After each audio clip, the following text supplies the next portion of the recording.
Hello everyone, my name's David Edgar. I'm the host of Heart and Hand the Rangers podcast, and I'm joining you tonight from inside the Ibrox press room after Rangers defeated Hearts by a 0-0. And I'm not going to lie to you, that wasn't the most thrilling game of football you'll ever see in your life. In fact, for long periods of it, it was a bit of a grind. The first half in particular, I thought Rangers were very, very poor. We just couldn't get anything going. We kept giving the ball away. We picked up from where we left off against St Johnstone at the weekend with not playing the ball quick enough. I thought there was a microcosm of some of the poor performances that Rangers have put in this season when we early on in the match had an opportunity to break with Tillman and Kent, and both elected not to shoot and the chance was gone. And that's something that we've seen before from this Rangers team, and it's very frustrating when you see that. For some reason it's something that we've seen too often from this Rangers team, but I will give Rangers credit because they stuck at it. The first half, it was that really desperate swinging balls into the box from wide areas, and look, it's not good enough. It doesn't work, and when we're resorting to that, you know that the team isn't showing anything in the way of confidence. The second half, I've got to say, substitutions helped. Scott Arfield came on, Scott Wright in particular came on and was very good.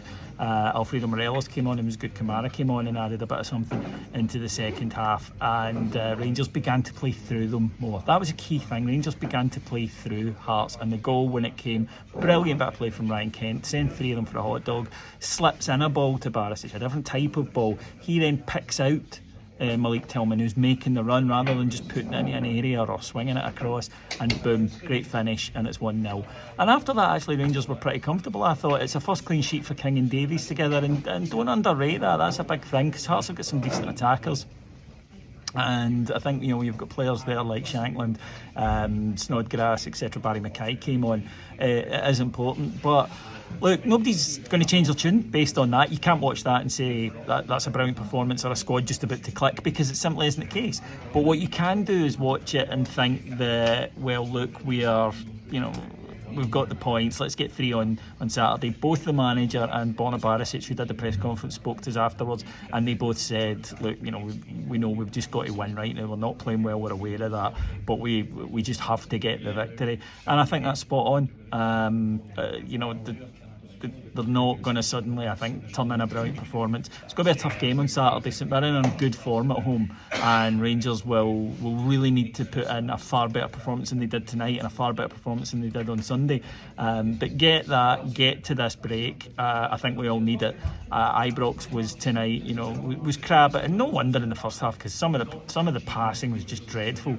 But I will give them a little bit of credit. You know, I've been doom and gloom on here, and I know that you might not always want to hear that. It's just the way I felt. But I'll give them credit for sticking at it tonight. And if they can just remember that when they get the ball down and pass and move and work teams, yes, it breaks down occasionally, but it's much more difficult for them to defend than when we just aimlessly lump the ball into the box.